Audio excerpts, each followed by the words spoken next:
Oh, there we go. Thank you. So I want to welcome you all here today. People will still be trailing in. I see them coming, and that's okay. Please feel free to take a seat, and there's seats on both sides. So if you need to come here to my left, your right, please do so.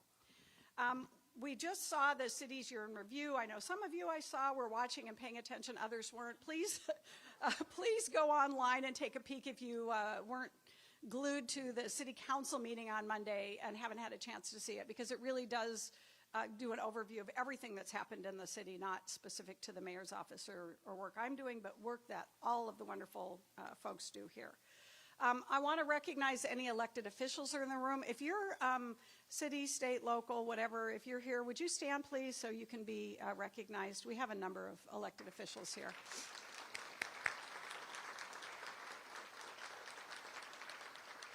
Thank you. It's always such an honor to be able to serve with such wonderful people, and I know the community feels well represented by the folks that were standing. I'm going to ask Valerie to come up and do a land acknowledgement for us to get us started today. Valerie?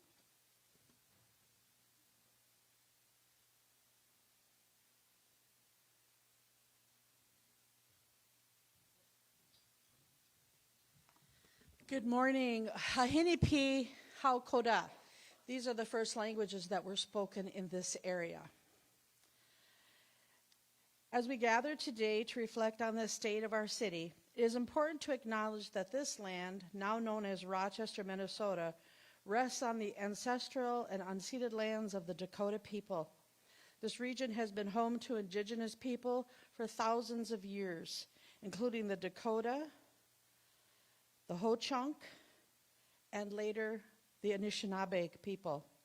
The city of Rochester recognizes the historic and cultural contemporary contributions and significance of indigenous people, Native Americans, and also First Nations people. We acknowledge that indigenous people experience displacement and recognize the painful history of colonization, forced removals, broken treaties, enslavement, family separation, and great loss of life at the hands of governing bodies. This acknowledgement is not an end, but a beginning, a call to action for us to build relationships of respect, reciprocity, and partnership with indigenous communities. The city of Rochester commits to continuous learning, repairing, harm, and honoring the land and the people who cared for and continue to care for the land that we reside on.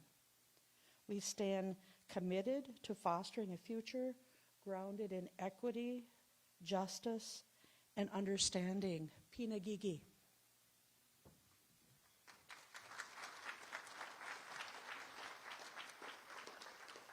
Thank you, Valerie. Next up, I'm going to ask our poet laureate, Jean Procott, to share a piece that she's written for us today.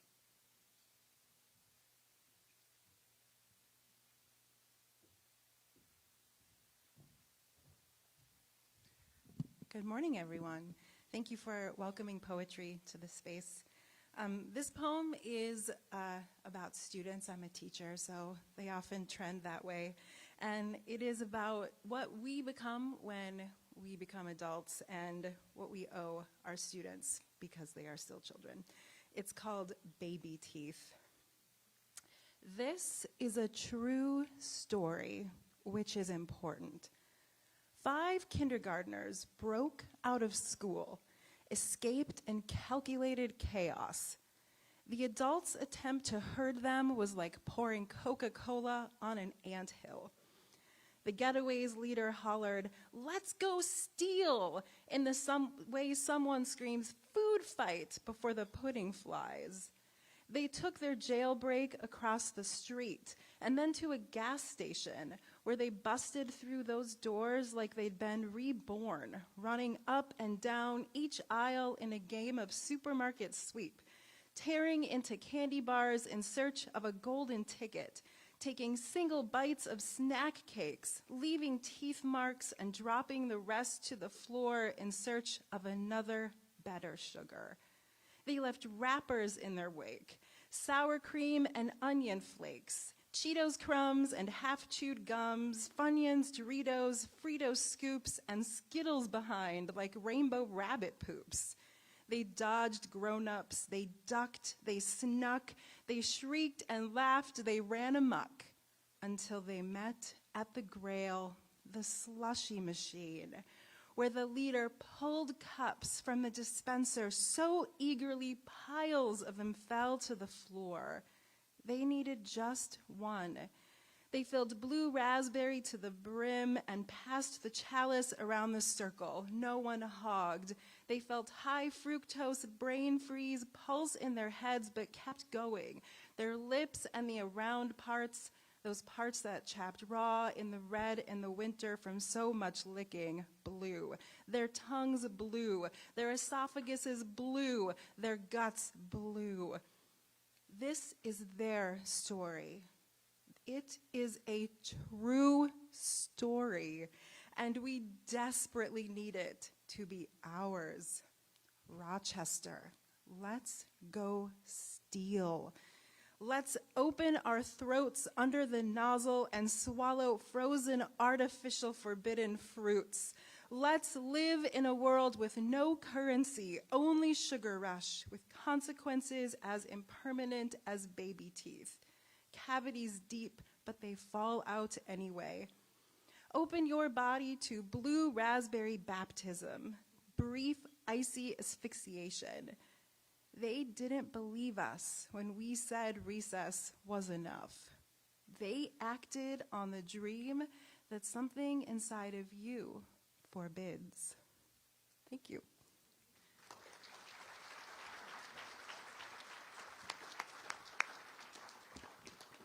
Thank you, Jean.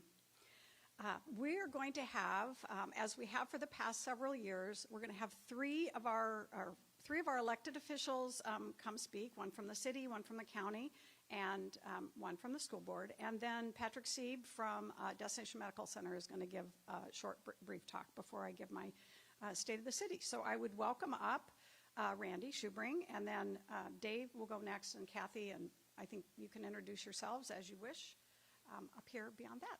Thank you, Randy.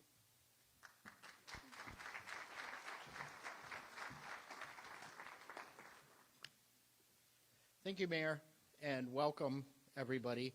When it comes to streets, roads, and construction, we kicked up a lot of dust in Rochester in 2025, and we'll kick up a lot more this year. But rest assured, the air will clear, not completely in 2026, but enough to see the light at the end of our construction morass. We are moving from underground infrastructure to visible progress. Construction is advancing downtown and throughout the community, and we will feel that impact in real ways. Streets will be busy, routes will shift, but change will be visible. Construction continues along the Link Bus Rapid Transit Corridor, expanding beyond 2nd Street itself into major stations, an underground tunnel, and pedestrian connections. On Broadway, work is nearly complete. Early this year, traffic controls will be removed and all lanes reopened. In the spring, bike and pedestrian paths, transit stops, and landscaping will be completed, marking a visible transformation of this important corridor. Progress is also happening on essential infrastructure, the bread and butter of city operations. At the wastewater reclamation plant, the city is continuing our $92 million modernization effort. While much of this work is not highly visible, it is crucial to health and safety, protecting the environment, and ensuring long-term system reliability.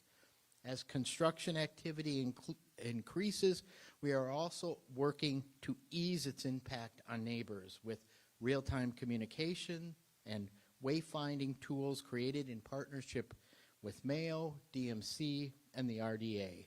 Enhanced signage and digital resources will help residents and visitors move safely and confidently through shifting routes. A lot of our construction activity is being completed through strong investments and partnership between the city, DMC, and our major employer. This year, you'll see those investments put to work aligning utilities and transportation, which will eventually be topped with inviting public realm location. A major theme here is partnerships. It's part of Rochester's DNA. It's how we get things done here. Our Coalition for Rochester Area Housing has become a national model.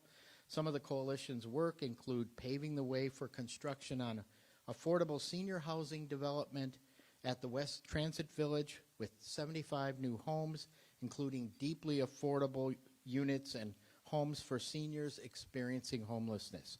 In addition, 3 local multifamily projects have received state housing funds and interest from developers, resulting in more than 1,600 owner-occupied lots proposed, approved, or under construction. Together, these investments reflect a balanced housing strategy that expands affordability, supports seniors, and grows home ownership. I want to highlight one other partnership since we are here at the Mayo Civic Center, and that is the work between the city and Experience Rochester. Even as downtown experiences significant construction, this partnership continues its upward trajectory to successfully market Rochester, attract visitors, and support local businesses. Last September, we saw record-setting lines streaming around the block to see comedian Nate Bargatze. We should expect the same when Bob Dylan makes his only Minnesota stop here in Rochester this March. So thanks to Joe Ward and his experienced Rochester team, this is a space that feels alive and connected to the momentum of the city. What makes this partnership stand out is that it reflects shared values and a commitment to long-term success. It's a model based on clear objectives, adaptable as conditions change, yet focused on measurable outcomes for the bottom line. It reminds me of the old adage from the 1980s that Ronald Reagan and Gorbachev used with each other: trust but verify. It's a principle, trust but verify, that you'll see time and time again as we move forward, whether it's with the regional sports complex, a potential partnership with RCTC on expanded indoor recreation, or future visions for the historic Chateau Theater, which we'll be exploring on Monday. At the heart of these partnerships are community and civic leaders working together, leveraging shared commitment and meeting challenges head on. From the City Council, expect to see more of these partnership reach down even deeper into our community with neighborhoods, nonprofits, social service organizations. We've made real progress in 2025 to enhance trust and respect among the council, the mayor, the city staff, and we've increased opportunities to engage residents and create a more inclusive glide path to our decision making. Later this morning, the mayor will share about our work to bring even more citizen input into our decision making. In conclusion, as we move through 2026, cranes and construction will be part of the story, but so will collaboration, operational excellence, and strong partnership. Together, this ensures that as we build, Rochester remains connected, welcoming, and forward-looking. Thank you.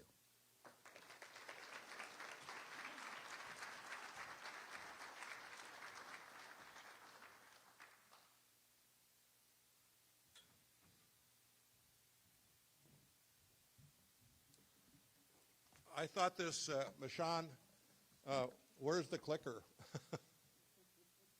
You gonna take care of it? All right. Okay, well, good morning. Good morning, all. It's good to be here. I'm Dave Senjum, recently elected as the Olmsted County Chair, which is certainly a great honor. It's certainly a great challenge. Let me just look across the audience here quickly. I want to acknowledge Commissioner Laurel Podolsky-Smith. Laurel, it's good to see you here this morning. Are there any other commissioners? Okay. With that, then, let's just proceed. We've got, can you flick the slide, Michelle? Okay. So just thinking about the Olmsted County and where we are, and certainly where we're going, This is what Olmsted County is all about. And the words on the screen are real words. They're not shell words. They're not shell words that certainly sit on the shelf. They're actually words, and surprising to me because I've been involved in a lot of initiatives, these are words that we live by. As we come to each meeting, as we think about what we're going to do in Olmsted County, we actually have carefully put this group of words together, but we frankly live by them, and they are certainly guiding principles. I'm not going to go all the way through them, but I would note in terms of the priorities on the bottom, we talk about, if you will, well, let's just leave it at that. You've read them. I'm going to go through the community priorities as well anyway. The first one being community safety and well-being. As we think about our community, and certainly obviously safety is an essential form of government from the standpoint of what it does and what people expect out of government, we've done a lot of things, and certainly the things that you think of are important, but one of the novel things, I believe, to some degree, is what we have recently got involved with in terms of our mobile crisis unit and how that, in fact, relates and integrates with law enforcement in terms of working in situations which are sensitive, are potentially explosive, and where we bring, in fact, social workers into that framework and allow them then to work with law enforcement on these sensitive and perhaps highly risky situations, and they help mitigate them certainly a whole lot better. As we think about people in that situation, sometimes people with badges and guns at their side aren't maybe the right, although they're good in their heart, they may not be the right kind of person cosmetically at that point to, in fact, go forward and mitigate that situation. Going on then, responsible growth and development. This is, I think, one of the essential considerations of government in this county and this city going forward. How we grow and how do we develop is certainly important. And again, the county thinks about this a lot, as well as the city, and I know even the school district. Providing the essential infrastructure is important. The picture there is what you see in terms of what we have out at the Byron interchange and working on that right now in terms of getting rid of those stoplights on Highway 14, an important safety consideration. But if you drive across the roads of Olmsted County, and particularly our Olmsted County road system, I think you'll see a road system that is frankly as good as any road system in Minnesota. We take a lot of pride in that in terms of what we have and being able to, again, provide access for our people to crisscross Olmsted County on good roads and safe roads. As we think about all of this, though, it takes a lot of long-range planning. Housing is an important part of our long-range development plans and our HRA. Certainly each and every day, literally almost every 2 weeks, we're talking about some element of housing in Olmsted County that is going to be new and different and better as we, again, move ahead along this long journey towards trying to, in fact, meet the housing needs in Olmsted County. And likewise, recreation, parks and trails. We have a wonderful Parks and Trails department. The work that they do is absolutely magnificent. There's been great improvements at Chester Woods, and there's been great improvements at Oxbow. I don't know if you've been there, but certainly go there if you haven't. And we continue down that road as we think about our park master plan, which we updated this year. And then again, you see one of the Red Hawk homes, I guess it's gone now, on that slide. But nonetheless, that's something that I think we've taken a lot of pride in. Community trust and engagement.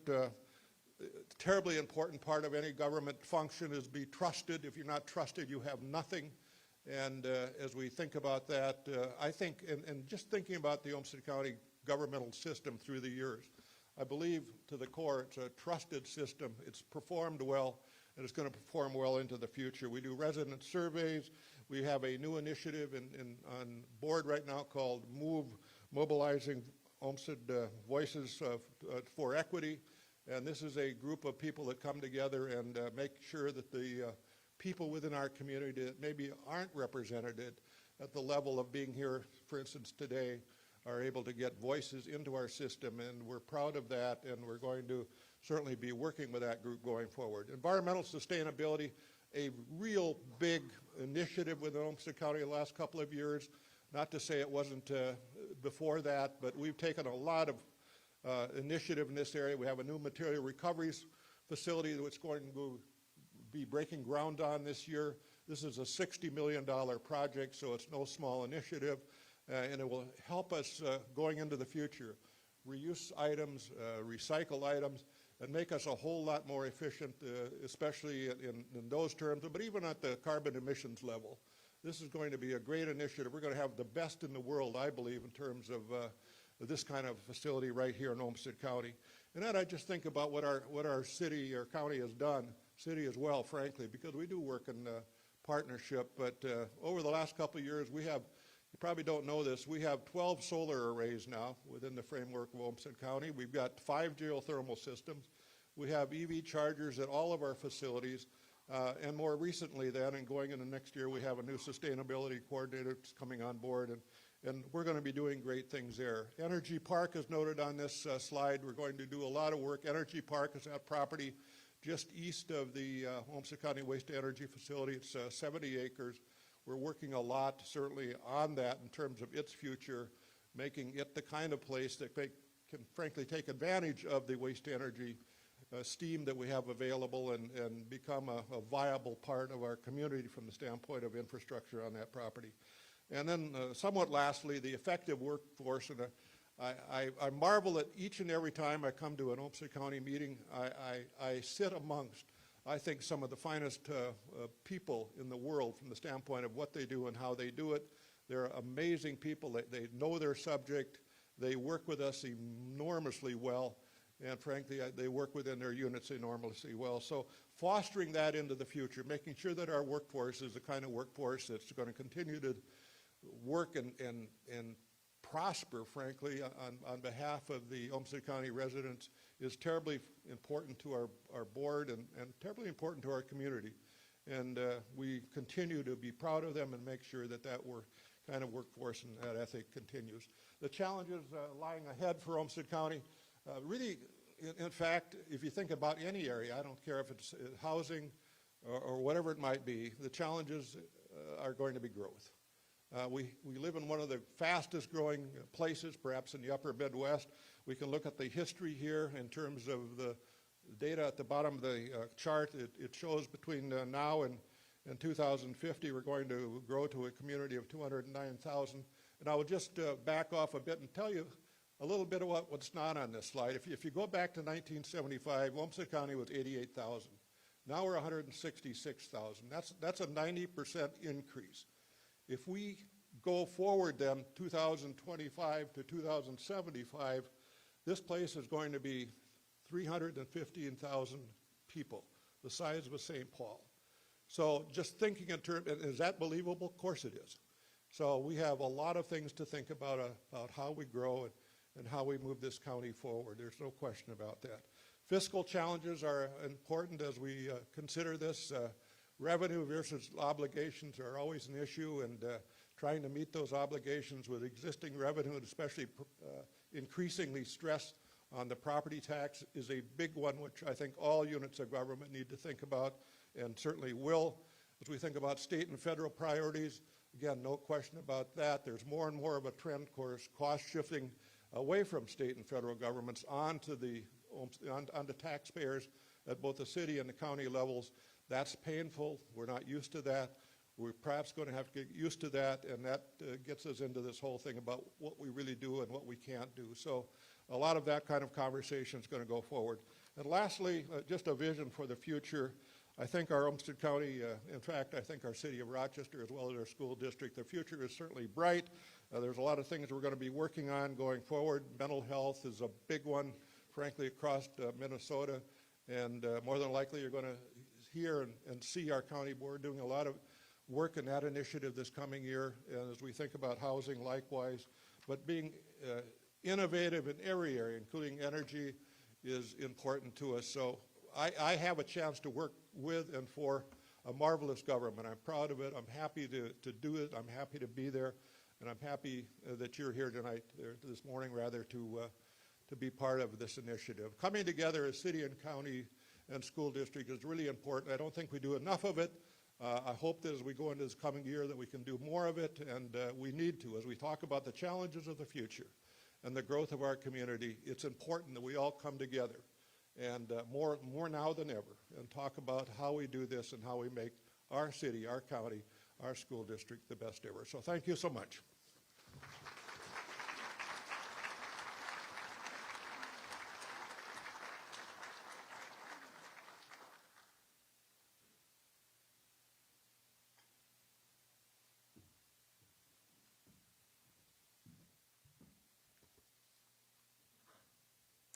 Good morning. I'm Kathy Nathan, Chair of the Rochester Public School Board, and I'm proud to be here representing Rochester Public Schools and my colleagues that are here today. Thank you, Mayor Norton, for the invitation to share an update on our mission at Rochester Public Schools to equip every student with the knowledge, independence, and resilience to pursue a fulfilling path, and how we are living the vision that we have provided to you on the bookmarks that are at your seats. This year, we are about halfway through a year that contains major milestones to improve outcomes for our students. The first milestone, we will complete the implementation of our current 3-year Planning for Purpose strategic plan. The building blocks of that plan are a reflection of what our community told the district to focus on: to improve academic outcomes, build student and staff wellness, and give our students their best chance for success in learning and life.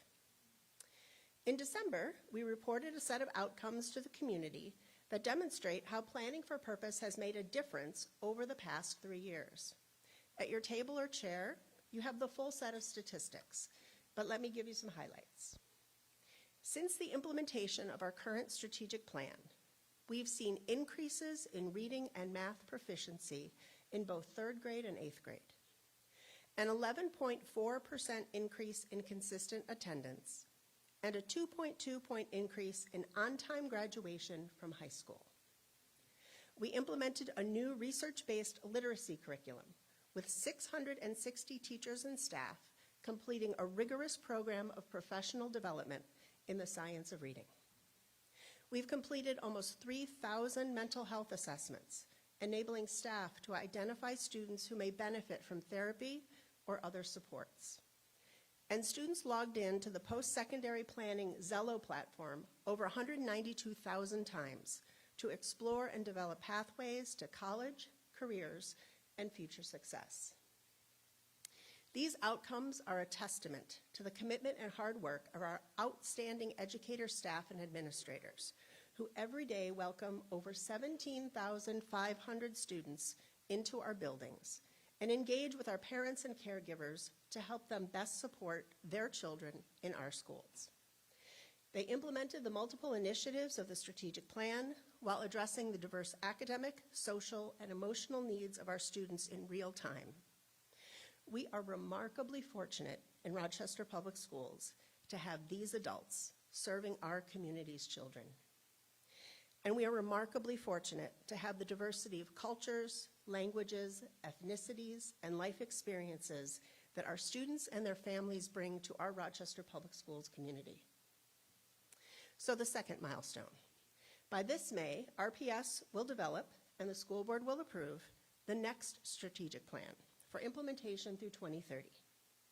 At our January 6th meeting, we heard about extensive community feedback that has been completed and major themes and focus areas that are being researched for the next strategic plan.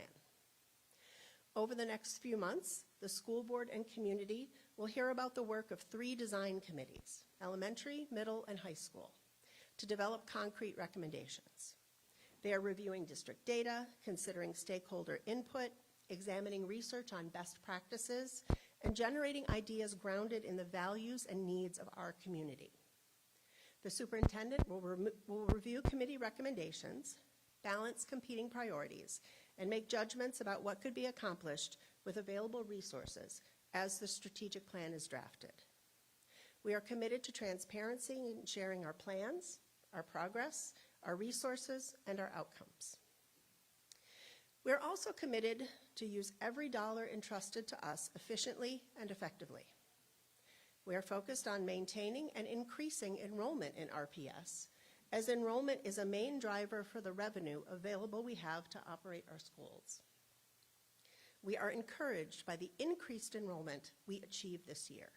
However, our expenses continue to outpace our revenues primarily due to the increased costs of services, supplies, and materials, and increases in salaries, benefits, and insurance. As a result, RPS will be making a reduction of $8.3 million in our budget this year. But we are committed to finding these reductions through improvement in district operational efficiencies. However, as almost 80% of our expenditures are in salaries and benefits, we will have to consider reductions in district staff as well. We continue to be grateful for our stakeholders and the many people and organizations who have partnered with us in Rochester and beyond to support our students and advance the strategic priorities of RPS. Many of you in this room are among those partners, and we thank you. One of the consultants helping us collect community feedback for the 2030 strategic plan concluded that the Rochester community is extraordinarily eager and uniquely positioned to be systematically involved in supporting and improving its public schools. We hope you will all continue to stay informed and committed to the RPS vision that every student thrives in school and in life. Thank you for your time.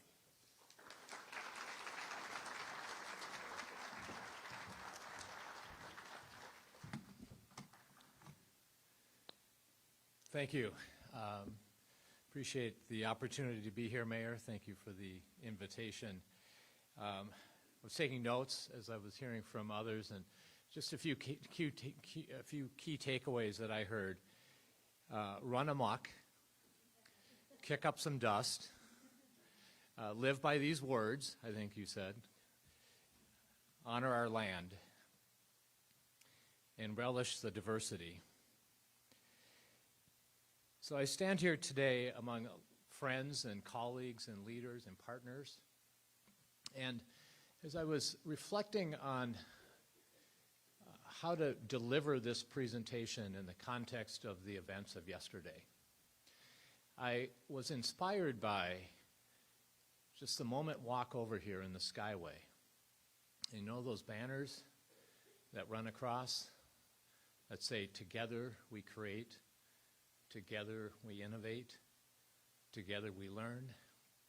And I realized this is the perfect moment for this State of the City address, for this environment. So it's a privilege to be with you. I talked to somebody a moment ago about this, and he said, you know, it's about building our community that will protect us as best we can. And so this is about community building. So let me make a few comments. I have a beautifully prepared speech. Jamie, thank you. Which includes, as a must, list of accomplishments, right? We always start by what's happened and what's gone well. And last year, DMC, this community, let's call it this community, certainly the work of DMC, but certainly the work of all of us together. We passed a decade of progress. And by the numbers, 3 new public spaces, refurbished or enhanced. I mean, think about Soldiers Field. Have you been on the lazy river? 9 historic buildings rehabilitated. In this moment of transformation and change, people are reinvesting in retaining the heritage of our community. 15 underutilized blocks redeveloped in the last 10 years. Walk through our downtown, and every street you walk on is a vibrant, vital place that was once vacant. 17% increase in jobs. 22 international delegations visiting, business delegations visiting Rochester because they want to learn how to work with our community.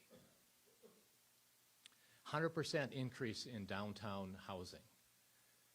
After 15 years of no new downtown housing, doubling the number of downtown residents.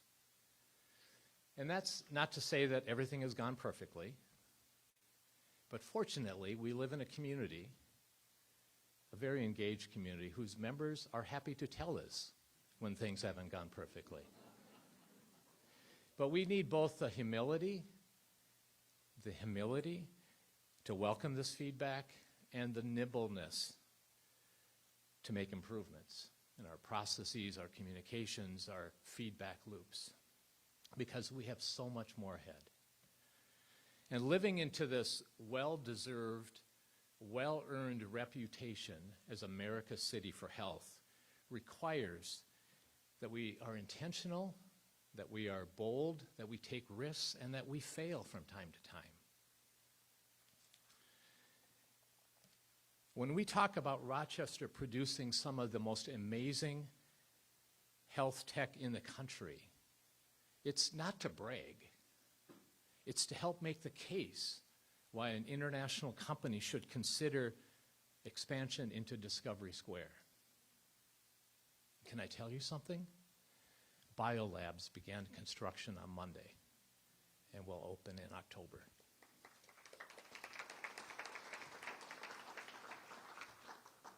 Opening doors to innovators and startups and entrepreneurs. When we talk about UMR, when we talk about the University of Minnesota, one of only 2 new public universities in the entire country. Let me say that again. One of only 2 new public universities in the country in the 21st century. And their incredible growth, enrollment growth, it's not to brag. It's to give the Board of Regents confidence it's the right place to make continued investment. And can I tell you something? Last month, President Cunningham committed to doubling the capacity at UMR.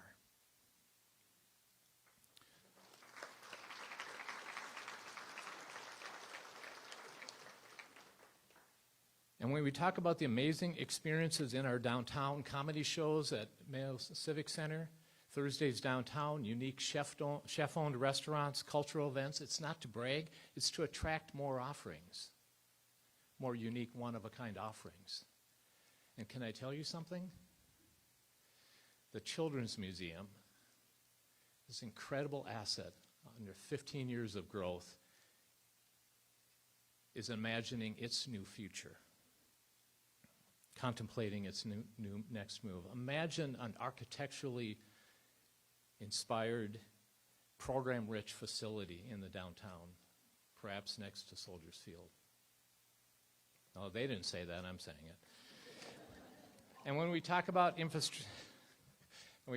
infrastructure investment underway, Riverfront, 6th Street, bus rapid transit, investment around the Kutsky neighborhood, it's not to brag. I mean, who brags about construction disruption? It's to remind ourselves that we have this once-in-a-generation opportunity to do something truly spectacular, constructing our streets, our buildings, our public spaces to measurably improve health and well-being. And can I tell you something? It's already happening. Link Bus Rapid Transit is the embodiment of these values. Electric, fare-free, safe, convenient, connected, systems integrated, and it will be operational in 18 months.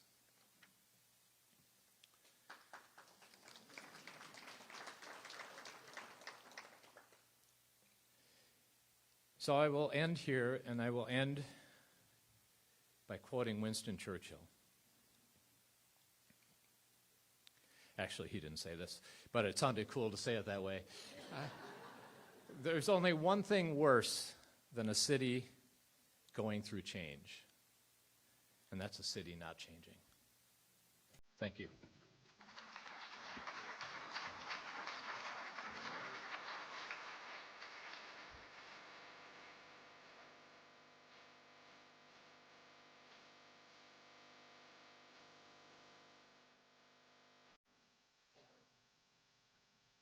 Give me just a minute here.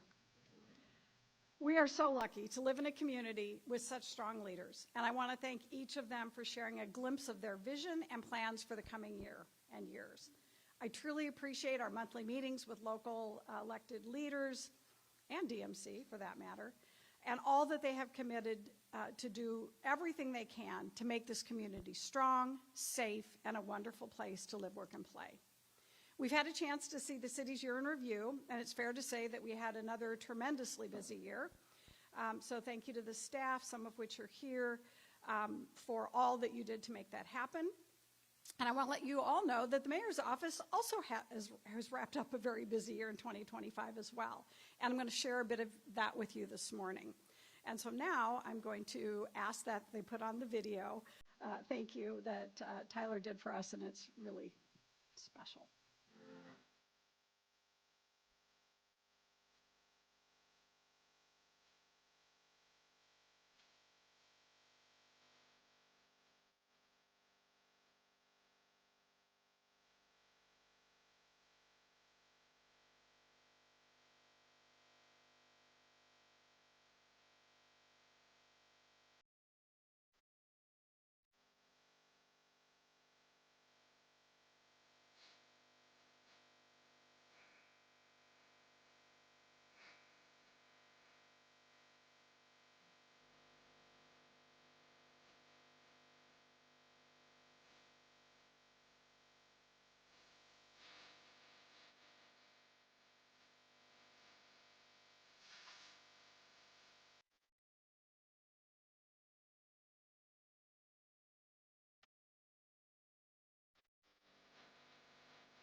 So thank you, Tyler, for pulling that together. It's not everything, but it's a lot of what happened last year, and I'll talk a little bit about a few of those things.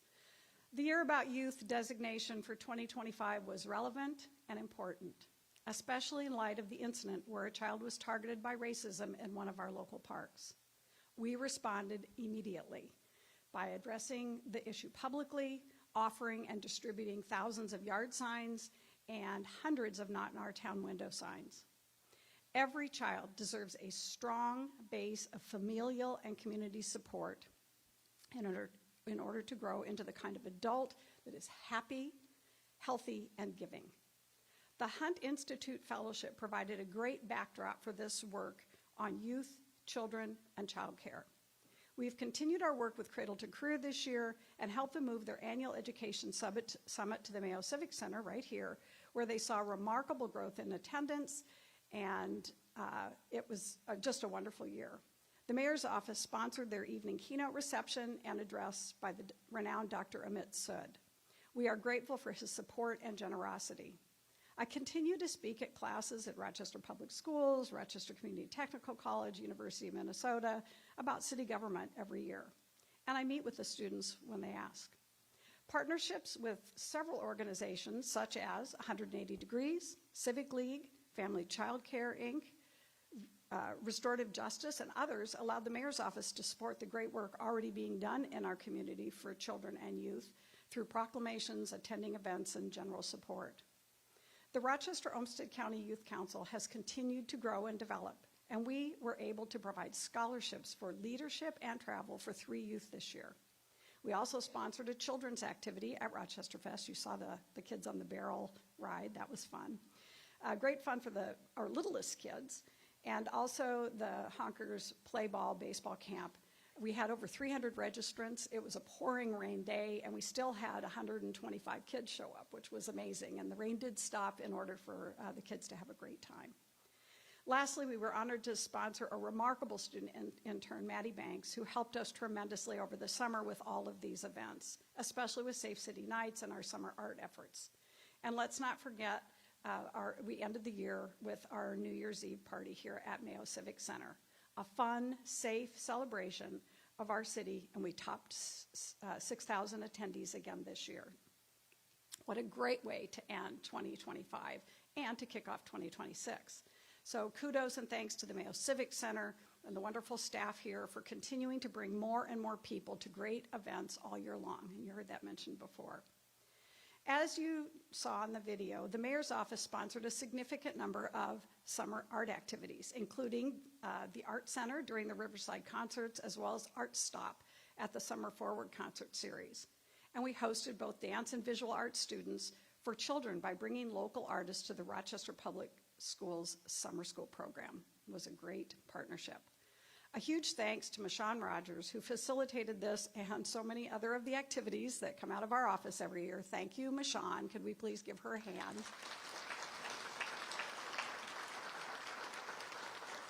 Very well deserved. She puts up with me all year. I don't know how she does it.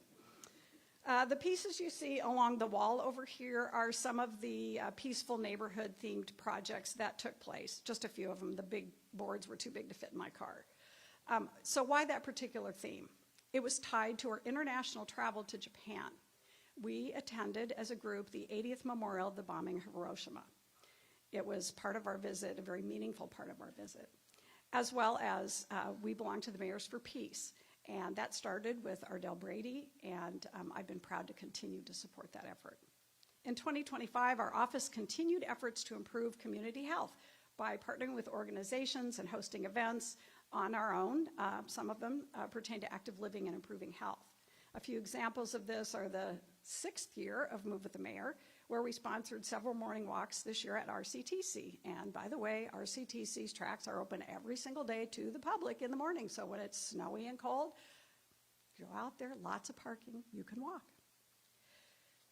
I appreciate the City Council's participation in this year's event, and I want to thank them, several of them are here that attended, for joining me. I hope these initiatives support and improve our community, and they're part of not just my efforts, but the efforts of the City Council, the city staff as well. It's heartening to see food access also be a priority of the City Council when they offered emergency funding for food access during the government shutdown and the threats to SNAP benefits.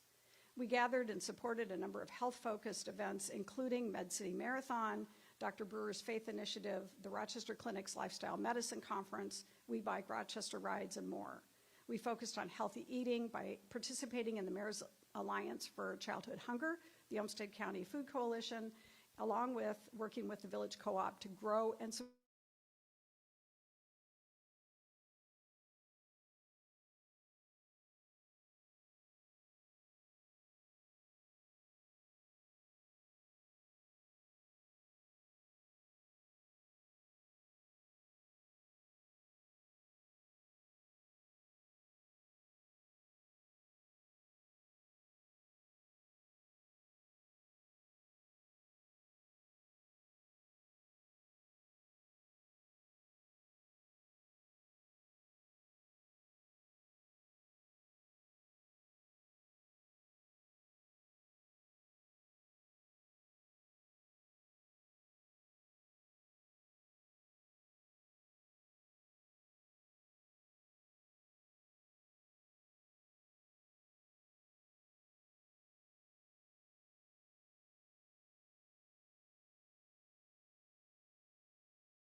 build on this fantastic momentum.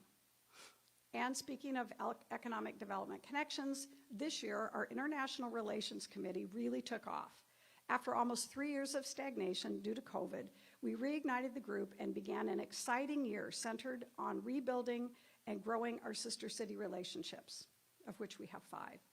The IRC committee had a booth at Oktoberfest, participated in numerous high school and community cultural events with tables and displays, and attended the recent opening of the Cultural Center in Southeast Rochester. We have active friendship committees for each of our 5 sister cities, and you are invited to join one. Some of you here actually belong to them. They also began work on a new sister city relationship with Cambodia, and we're finalizing that actually right now. We also reestablished former relationships built by Mayors Hazama and Brady. This past summer, the committee helped organize a trip for 20 Rochester residents to visit Japan, and we had a wonderful experience in Akita where we re-energized past relationships from what was called Flight 21, which came to Rochester with 120-some folks from Akita. And some of those folks were at our dinner, which was really fun.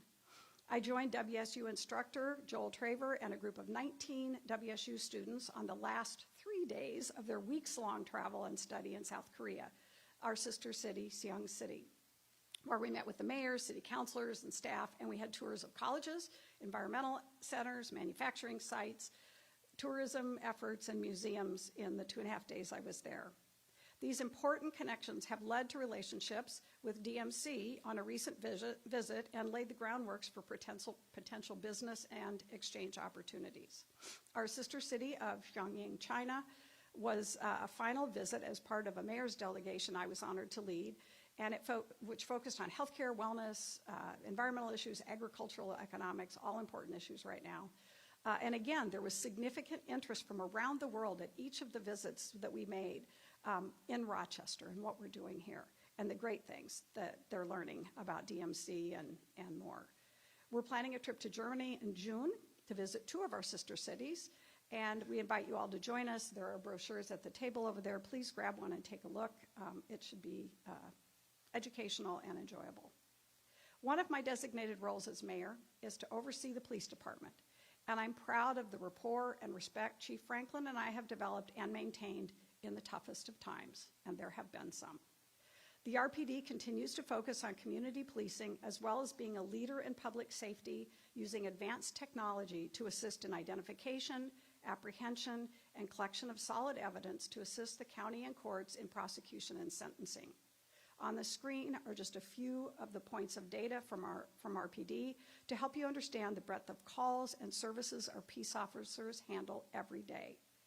Examples of some newer services to support public safety include the use of drones and adding staff for crimes against children and sex trafficking, something I think we all support.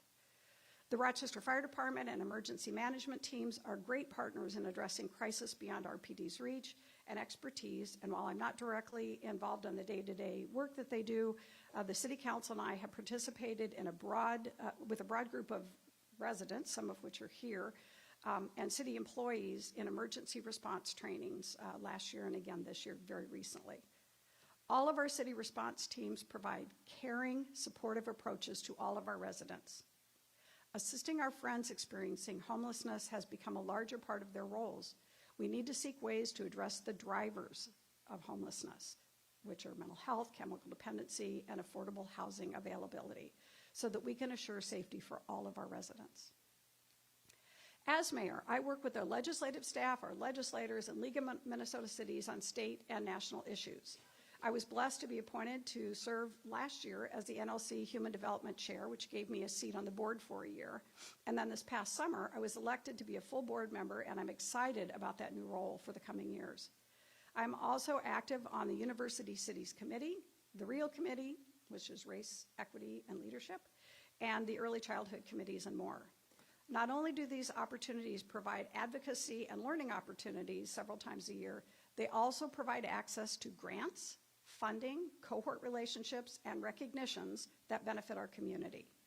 An example would be the grants for entrepreneurships and small business growth and the better public meeting support that we're getting, as well as recognition for our community in areas such as sustainability and diversity. They are also a great training opportunity for state and national advocacy, which we're able to do both in St. Paul and Washington, D.C.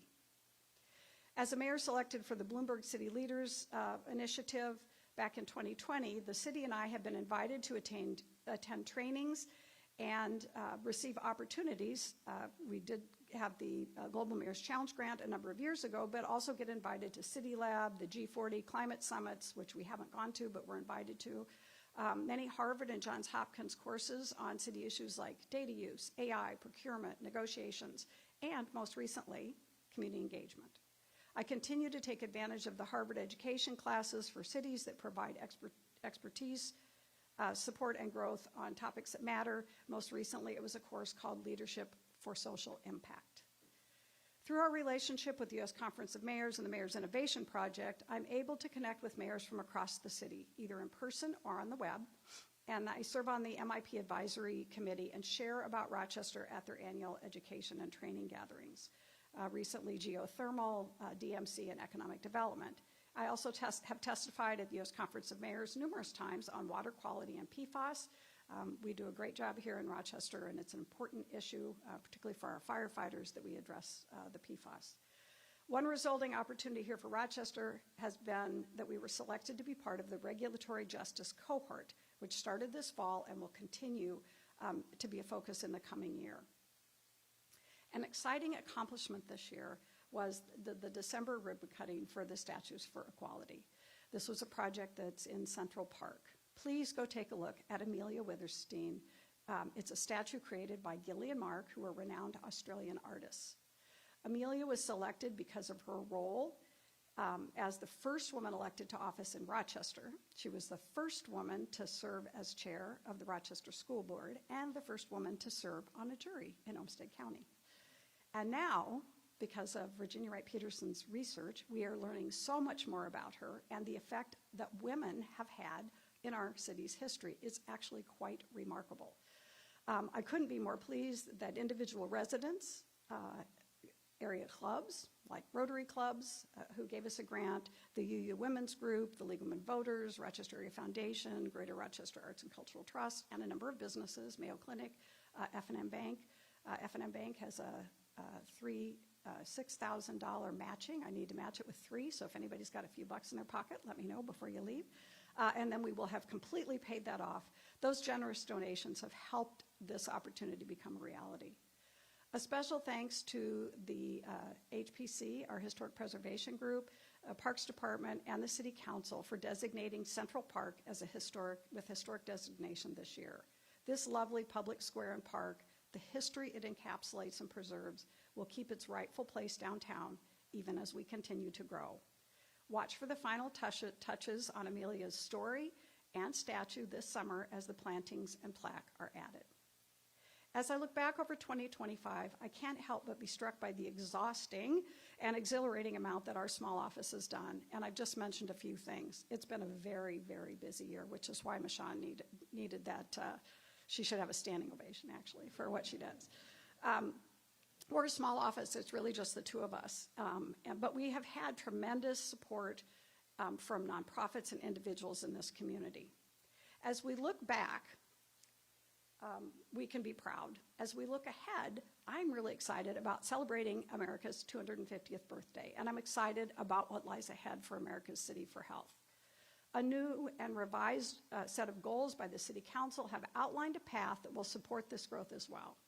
As a reminder, the City Council's strategic priorities are goals that guide the city's budget, capital projects, and legislative efforts, aiming to create a vibrant, well-serviced, and growing city. They're on the overhead behind me in a different order than I have, so I won't read them. But this is where our effort should be, and I really appreciated the thought that the council put into choosing these. Additionally, we must take a look at what the community has told us that they want for their community in the years ahead. Our budget, our policies, our actions should focus on these topics and the areas that the community has designated as well. The city administrator and fabulous city staff's role is to see that we have a smooth running city that reflects these goals and objectives. To continue to provide excellence in each department, that's their role. and we look forward to the continuation of their great effort and work. The need for authentic community engagement and better public meetings has been glaringly evident in the past few years.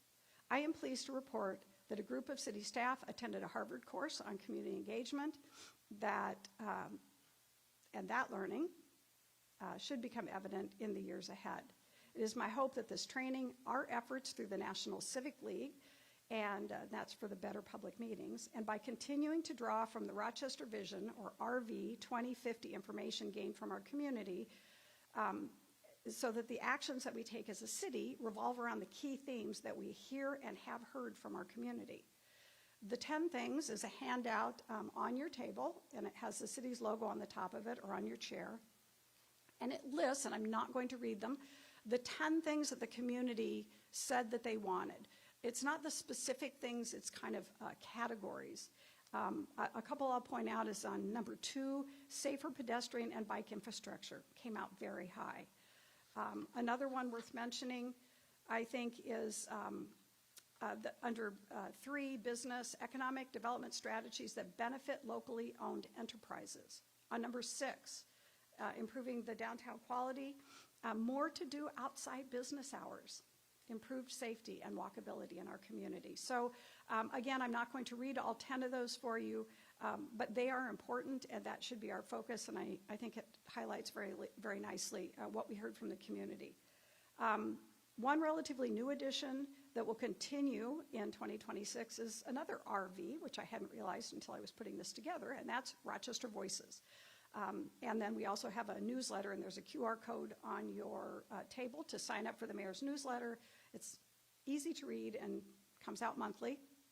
But the Rochester Voices is a monthly video series that shines the light on the people, events, and initiatives that shape our community. In an effort to pilot some new strategies for community engagement, you'll also be seeing some new town hall type gatherings in the coming year. We're planning one in the coming months. I think it's looking to be the first week in March, on the use of advanced technology in policing.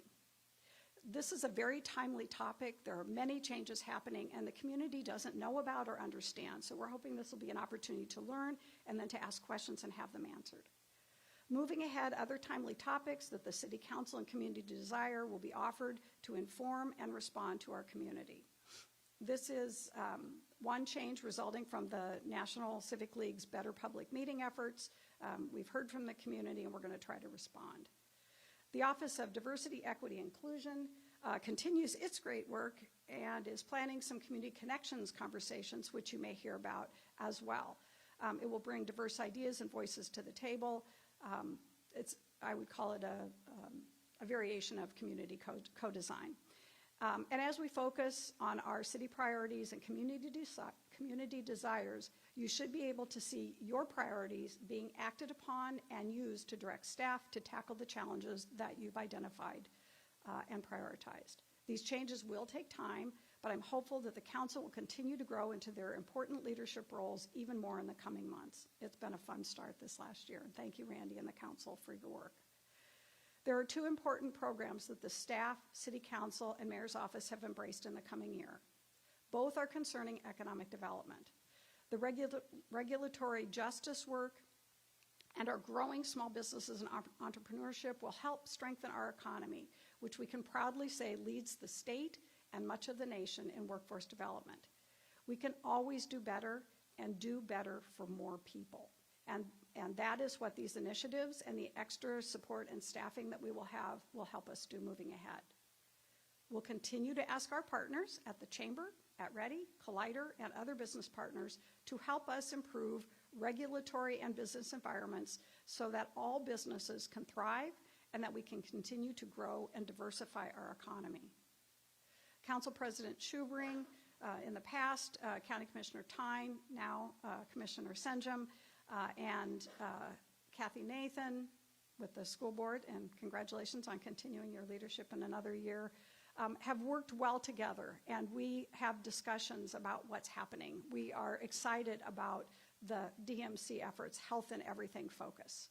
More specifically, as Patrick shared, just the past DMC meeting, we're going to be using health as an economic driver, health in the built environment, and health excellence as an attractor as a competitive strategy. Health is our city's advantage. It fuels our economy. It inspires people to call Rochester home. But growth is happening outside of our downtown area as well, and this is good and to be expected in a growing city. The Mayo development is just getting underway, so please know that there will be disruptions in the coming years. But the new signage, the focus on wayfinding that was mentioned, and better planning through collaboration between the city and Mayo should help minimize the impacts. The fare-free Link Bus Rapid Transit will be in its final phases this next year, maybe a little more, and we can hope that at this time next year, the end will be in sight, the buses will be up and running, and it will be an exciting time. And we're going to be beginning work on the 6th Street Bridge and the Riffle Dam in Silver Lake as well. The new Silver Lake Pool will open this summer. The skate park is getting an upgrade. I'm always amazed when I walk by there and I see kids there all the time. And if we keep our focus citywide on health and design, it will also keep us focused on health and safe street design. And this is always a little controversial, but there must be safe passage designed for walking, biking, buses, driving, and every variation of those means of travel. No one wants to fear hitting a pedestrian or cyclist, and certainly no pedestrian or cyclist wants to be hit by a car or bus. So let's plan our streets for our growing population that are safe and comfortable transportation avenues for all. So please, let's not fragment on this issue. It's my hope that we can pull together to support development that supports a multimodal, safe, active transportation for all focus as we look at design and events that bring people together and create a sense of community. One effort that Council President Schubring, Councilmember Wall, and I are undertaking on behalf of the council and community is the partnership with Rochester Community and Technical College to enhance the sports complex, to create a community sports center that has opportunities for everyone. The staff, city staff has been involved in those meetings as well as President Boyd, who is key to this. My wish would be for an agreement in the coming months and efforts to replace the dome and update the current facility this year with added community amenities and that are desired with programming and management agreements shortly thereafter. This is a much needed project and it is a priority for us. If there is one message that I want to share today, it's that our city, known for care and compassion, must also be an oasis for caring not just for those who visit here, but for everyone who calls Rochester home. While I don't want to get too political, we can't ignore the disturbing actions and language coming from the federal level that has been targeting Minnesota. Hateful rhetoric and othering of old and new immigrants from around the world, many who are citizens, legal immigrants, and asylum seekers. They are our friends and they are our neighbors in this an international city. The recent targeting of our Somali and Hispanic neighbors, the cuts to daycare providers, the targeting of our state, and even the despicable national rhetoric about my dear friends Melissa and Mark Hortman have been wearing and disheartening, and they need to stop. All of this can't be controlled here, but it can be combated right here at home in Rochester by providing the loving, supportive community that we have all valued for so many years. We can get to know our neighbors. We can reach out to those feeling frightened and show understanding. We can create the cosmopolitan canopy that researcher and writer Elijah Anderson talks about. I've talked about this for years. I heard him speak, and it is about creating places in our city that everyone feels welcome. I've advocated, and the city council's advocated for this in our urban transformations through DMC and city changes. When I ran for office in 2018, I talked about how special the people are here in Rochester. And it is we, the people, who need to create the city that we want to live in by creating safe and supportive neighborhoods, welcoming environments, and friendly workplaces. We need the help from supportive organizations like our neighbors and the Night to Unite events to help us to do this. I ask you to look for ways to create community, create that oasis or cosmopolitan canopy wherever and whenever you can so that everyone feels welcome and respected in this great city. I can do all the proclamations and the city council can do all the resolutions it wants, and I appreciate that they do, but it's all of you, our residents, who must join together to make it happen. I also will just let you know I reached out to Mayor Fry yesterday in light of what's happened up in the cities to offer our condolences as they struggle through the horror of the response there. And I'm not going to speak any further about it, but I did reach out to him. On a lighter note, I'm hopeful for some fun activities in response to the country's 250th birthday.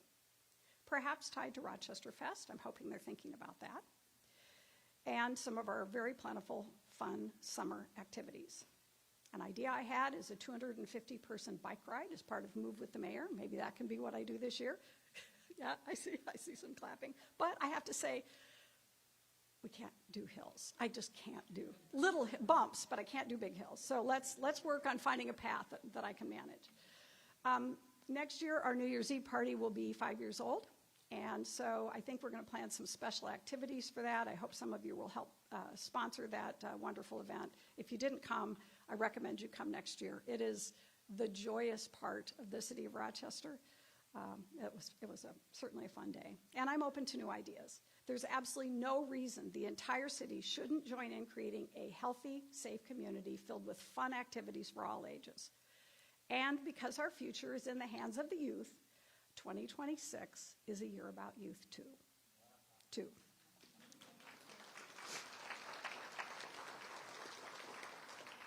Please keep our young people in your thoughts and plans, no matter your job or position. Take a moment to volunteer, to donate to a local child-focused nonprofit, do a job shadow for youth at work, plan or sponsor a fun event. The research is clear. A child with one caring adult in their life can make their lives and chances for success better. I continue to find ways to partner with the City Council and our nonprofits and businesses on supportive efforts, and I hope to be able to host a fall Youth Leadership and Success Summit this next fall. I've met with the Rochester Homestead Youth Council, and they are on board and are willing to help pull this together. So I think you'll see in September, October, we have to work around homecomings. We will have a summit perhaps right here in the Civic Center. So I'm going to wrap up. I know that was a lot. Thank you so much for being here, for being a part of this fabulous and growing city. We do have a very bright future, and I'm just asking all of you to be part of making that happen. 2026 is going to be another busy year, so get on board and hold tight. Have a great day. Thanks.